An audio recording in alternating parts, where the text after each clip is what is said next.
अब स्टूडेंट्स हम लोग को समझना है कि यूनिट वेक्टर क्या है, यूनिट वेक्टर का रिक्वायरमेंट क्यों होता है।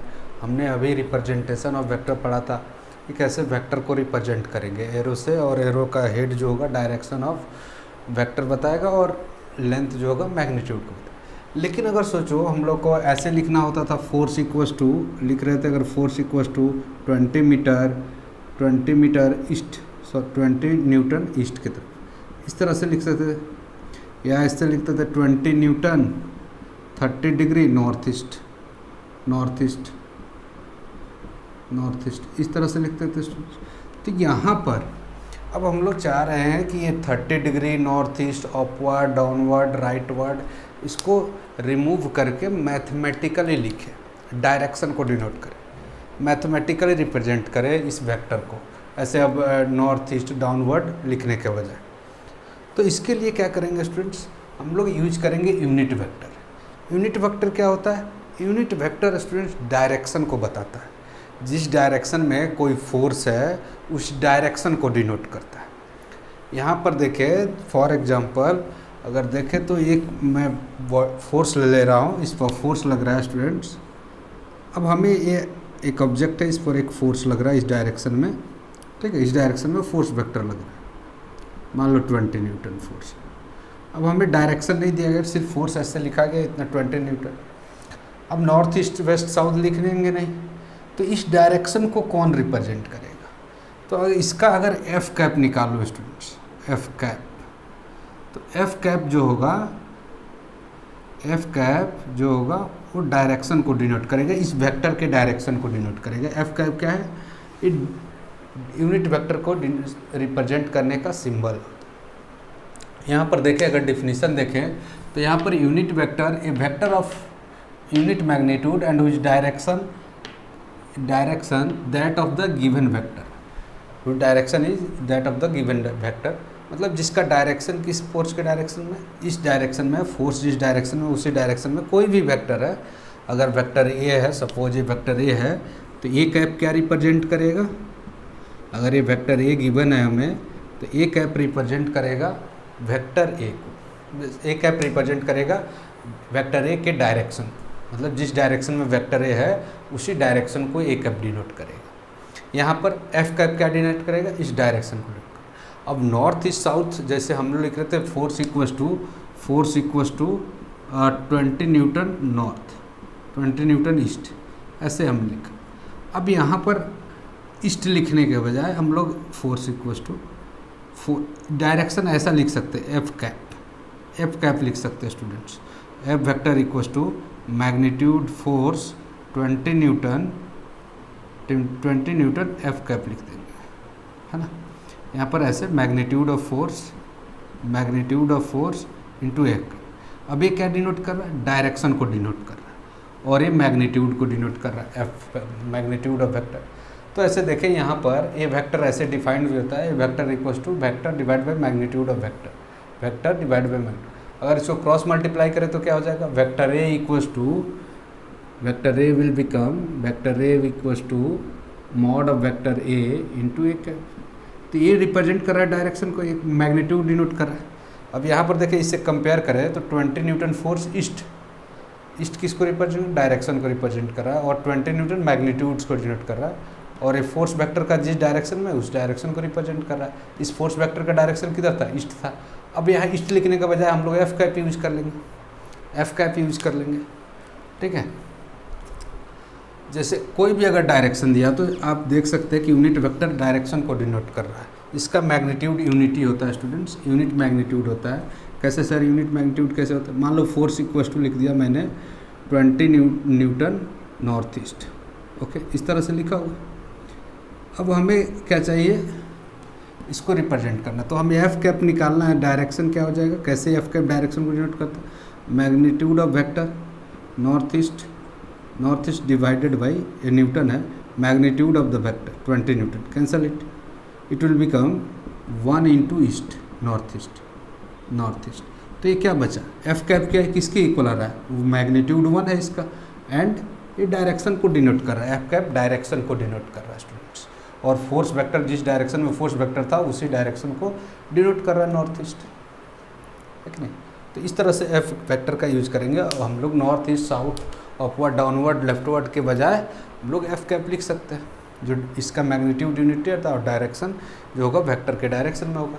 इस फोर्स वेक्टर का डायरेक्शन नॉर्थ ईस्ट था तो वो एफ कैप डिनोट कर रहा है उस डायरेक्शन। ठीक है, ओके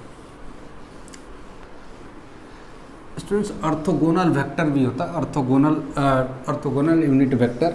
जैसे अगर मान लो स्टूडेंट्स ये हमारा एक्स एक्सिस है और ये वाई एक्सिस है, ऐसे भी दिया जा सकता है, ये एक्स एक्सिस है, ये वाई एक्सिस है और ये जेड एक्सिस है। 90 डिग्री है, तीनों एक दूसरे के परपेंडिकुलर है और ये जेड एक्सिस है।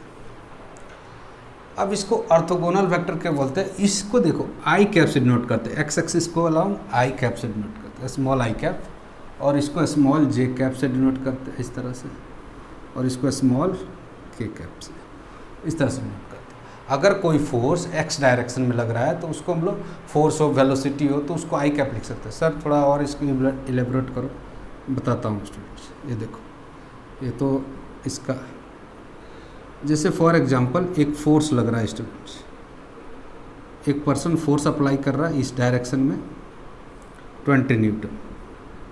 अब इस फोर्स को हमें लिखना है तो कैसे लिखेंगे? तो फोर्स इक्वल्स टू ऐसे लिख सकते हैं, फोर्स इक्वल्स टू 20 न्यूटन। हमने इधर के डायरेक्शन को एक्स एक्सिस डायरेक्शन हमको मान रखा है, तो F इक्वल्स टू 20 न्यूटन आप डायरेक्टली आई कैप लिखते हो, ऐसे लिख सकते हो। अगर एक कार जा रही है इधर की तरफ, सपोज एक कार इस तरह से ईस्ट की तरफ जा रही है ना, ईस्ट की तरफ जा रही है, तो आप लिख सकते हो 5 मीटर पर सेकंड से इधर कार जा रही है, तो आप सीधे लिख सकते हो वेलोसिटी इक्वल्स टू 5 मीटर पर सेकंड आई कैप। अगर जे डायरेक्शन में कोई फोर्स लग रहा है, जे डायरेक्शन में फोर्स लग रहा है, जैसे कि यहाँ मैं ले लेता हूँ एग्जांपल स्टूडेंट, एक फोर्स इस डायरेक्शन में कोई लगा रहा है, मान लो कि एक पर्सन है और ये ऊपर की तरफ ऐसे फोर्स लगा रहा है 100 न्यूटन, ठीक, इस तरह से फोर्स लगा, तो इसको हम लोग कैसे रिप्रेजेंट करेंगे? इसको लिख सकते हैं F equals to 100 newton J cap. Newton लिखना इसलिए ज़रूरी है क्योंकि ये डिनोट करता है कि कौन सा क्वांटिटी है, वो फोर्स भी हो सकता है, वेलोसिटी भी हो सकता है। यहाँ मीटर पर सेकंड लिखा है, इसका मतलब वेलोसिटी है, यहाँ न्यूटन लिखा है फोर्स है, इसलिए यहाँ यूनिट भी लिखना ज़रूरी होता है स्टूडेंट्स। तो इस तरह से लिख सकते हैं यूनिट वेक्टर। अब सर ये अगर निगेटिव एक्स एक्सिस होगा तो उसको माइनस आई कैप से डिनोट कर सकते हैं, माइनस आई, निगेटिव जे एक्स, इसको माइनस जे कैप और इसको माइनस के कैप। जैसे अगर फोर्स इधर लग रहा है, मैं इसको इरेज करता हूँ, अगर निगेटिव डायरेक्शन में, अगर आपने मान लो राइट साइड पॉजिटिव मान रखा है लेकिन कार जा रही है इस डायरेक्शन में, और राइट साइड आपने पॉजिटिव मान रखा है, कार जा रही है इस डायरेक्शन में, ठीक है, उल्टा हो गया, इस डायरेक्शन में जा रही है।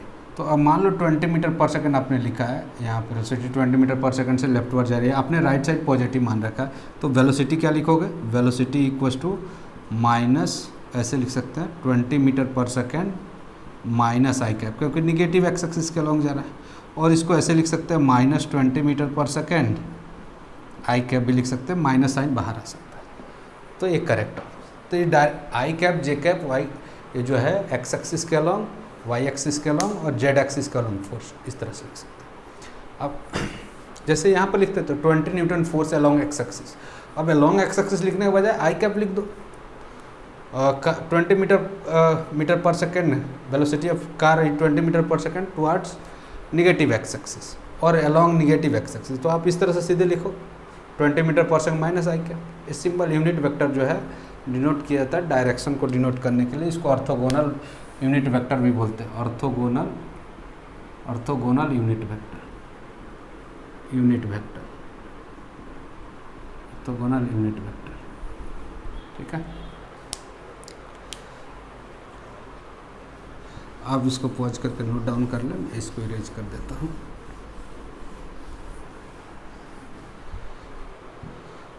अब देखो resolution of vector, rectangular components of vector students, rectangular components of vector, rectangular components of vector, rectangular components of vector. देखिए स्टूडेंट्स, अगर कोई वेक्टर दिया है ऐसे वेक्टर ए है, कोई भी जनरल वेक्टर, वेलोसिटी हो सकता है, फोर्स हो सकता है, मोमेंटम हो सकता है, ऐसे दिया गया। अब हमने मान रखा है कि इधर एक्स एक्सिस है हमारा, इधर की तरफ हमारा एक्स एक्सिस है, इधर की तरफ एक्स एक्सिस है, और इधर की तरफ वाई एक्सिस है।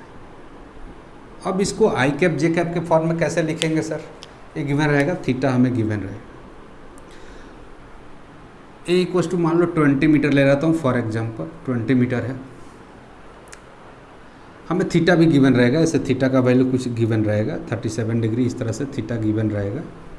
अब हमसे पूछा जाए रेक्टेंगुलर कंपोनेंट्स बताओ, तो हम लोग क्या कर रहे हैं, रेक्टेंगुलर कंपोनेंट्स क्या हो जाएगा, यहाँ पर इसका प्रोजेक्शन ले लें स्टूडेंट्स। अगर इधर से अगर टॉर्च को ऑन करेंगे तो इसका शैडो यहाँ पर आएगा, तो इसका प्रोजेक्शन ले लें इधर की तरफ। तो ये जो होगा इसको मैं ए एक्स बोल दे रहा हूँ, और इसका प्रोजेक्शन इधर ले लेता हूँ, इधर से टॉर्च ऑन करेंगे तो इसका प्रोजेक्शन यहाँ पर, यहाँ ड्रॉ करूँ या यहाँ ड्रॉ करूँ स्टूडेंट, सेम ही बात है, क्योंकि वेक्टर को हम लोग पैरेलली शिफ्ट कर सकते हैं।